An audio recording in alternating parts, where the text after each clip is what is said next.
แซ่บบ่ฮะแซ่บเป็ด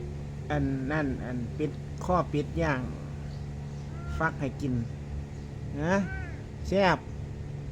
มาได้ใส่บุนี่หิวมากเลยเอาอันข้อเป็ดย่างเอามาให้กินเนื้อมันเป็นกินเนื้อหรอกเพราะว่าข้อบ่กินฮะตาเหลืองเนอะเนี่ยไม่จิ้มฟันมานอนเฝ้าแล้ว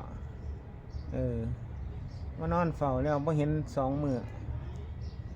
เมียวเมียวเมียวว่าท่านมาได้ใส่บุนี่บักไล่ขาวไปใส่บุนี่ผิดกันบ่นี่บักไล่ขาวถืออยู่ข้างป่าว่าเมียวเมียวฮะหาวนอนห้อน ไปนอนอยู่อันป่ากล้วย